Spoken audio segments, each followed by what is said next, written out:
నమస్తే welcome to నిఘా news. Vikrama Simhapuri university ఉపకులపతి ఆచార్య అల్లం శ్రీనివాసరావు రాష్ట్ర దేవాదాయ శాఖ మంత్రి శ్రీ ఆనం రామనారాయణ రెడ్డి గారిని సంతపేటలోని మంత్రి గారి క్యాంపు కార్యాలయంలో మంగళవారం మర్యాదపూర్వకంగా కలిశారు. విక్రమసింహపురి యూనివర్సిటీ అభివృద్ధిపై ఇరువురు చర్చించారు. ఉమ్మడి నెల్లూరు జిల్లాలో యూనివర్సిటీ ఏర్పాటు, మెడికల్ కళాశాల ఏర్పాటు, నిధుల మంజూరు, అభివృద్ధి తదితర విషయాలను వీసీతో చర్చించారు. అదేవిధంగా 2025-26 సంవత్సరం నుండి ఆత్మకూరు నందు విశ్వవిద్యాలయ ఇంజనీరింగ్ కళాశాలను ప్రారంభించుటకు కావలసిన అనుకూలతలను మరియు అభివృద్ధి కొరకు నిధులను కేటాయించే ప్రతిపాదనలు సిద్ధం చేస్తున్నామన్నారు. విశ్వవిద్యాలయంలో జాతీయ స్థాయిలో ఈ నెల 30 నుండి మే నెల 8వ తేదీ వరకు నిర్వహించే ఆల్ ఇండియా స్థాయి సాఫ్ట్ బాల్ టోర్నమెంట్ కు మంత్రి ఆనంను వీసీ ఆహ్వానించారు. అయితే మే 1వ తేదీ ముఖ్యమంత్రి ఆత్మకూరు వస్తున్నందున, 2వ తేదీ ప్రధానమంత్రి రాష్ట్రానికి వస్తున్నందున ఆ తర్వాత యూనివర్సిటీకి మంత్రి ఆనం వస్తానన్నారు. ఈ సమావేశంలో వీసీతో పాటు డాక్టర్ సిఎస్ సాయి ప్రసాద్ రెడ్డి, సుజయ్ కుమార్, హనుమరెడ్డి, సాయినాథ్ తదితరులు పాల్గొన్నారు.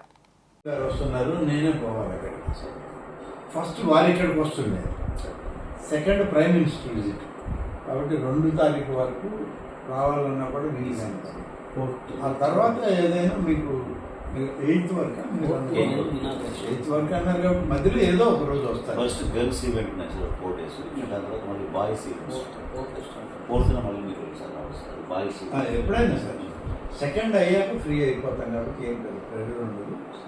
అందుకని కాదు ఈలోగా వస్తారు. మాకు వ్యాలిడిటీ ఛాన్స్ అంతే కదా అని ఒప్పుకున్నాను. ఇక్కడైతే 200 ఎకరాలు ఇచ్చేవాడిని, అక్కడైతే 100 ఎకరాలు అవుతుంది. ఇంకో 2 బిట్లు ఉన్నాయి సార్ మనకి.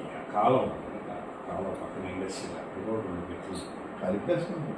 కాలం మీద బ్రిడ్జి పెడదాం. అదే చూసి కాలం నుంచి అటు పోవడానికి ఒక బ్రిడ్జి ముందు ఒకటి, తర్వాత ఒకటి అట్లా ప్లాన్ చేసి 2 బ్రిడ్జెస్ పెడితే దాన్ని అప్రోచ్ రోడ్ చేసుకొని యూనివర్సిటీలో నుంచి అవతల బ్లాక్ ఏముంది, ఎలా వాడుకోవాలి, ఏదైనా హాస్టల్స్ ఈ దొంతాలు డంపేయాడు కూడా తీసేస్తున్నారు. తీసేస్తే మనకి ఇంకా చాలా బాగుంది సార్. ఏజీని షిఫ్ట్ అయిపోయింది.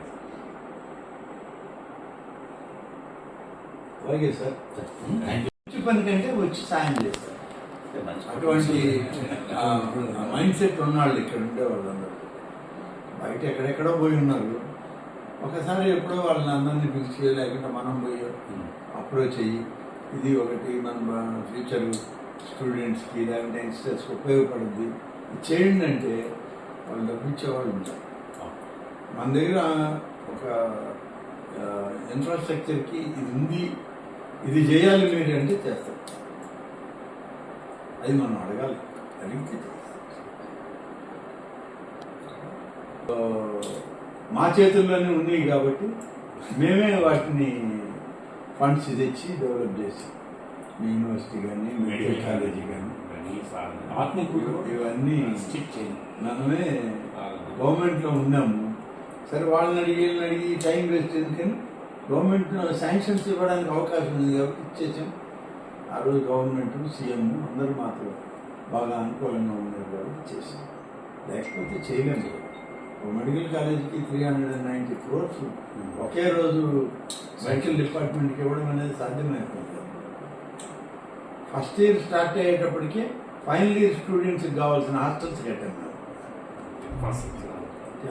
ఫ్యాకల్టీకి కానీ అన్నిటికీ. అది ఇక్కడ ఉన్న. అయితే ఎప్పుడు కూడా ఎవరు ఏమైనా అపోజిషన్ వాళ్ళు కూడా నువ్వు ఎందుకు పెండింగ్ పెట్టింది. ఆ తర్వాత రాజశేఖర రెడ్డి గారు సీఎంగా ఉండి ఇది ఫైనలైజ్ చేసేయాలని పెట్టి అక్కడి నుంచి నేషనల్ హైవేకి 4 lane రోడ్డు కనెక్ట్ చేయమన్నారు.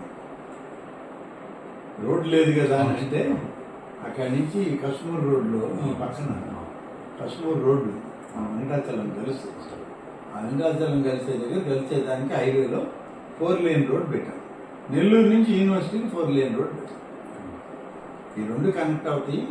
రోడ్స్ మేము చేసేస్తాం రండి, యూనివర్సిటీ అడ్డా అన్నప్పుడు కొంచెం మళ్ళీ ఇక్కడ కాదు అక్కడ కాదు హైవేలో వెళ్దామని పెద్ద సీఎం గారు కూడా అట్లా పెట్టాను. నేను అప్పుడు అనుకున్నది ఏంటంటే ఈ స్టూడెంట్స్ మెంటాలిటీ ఎట్లా ఉంటుందో చెప్పలేదు కదా.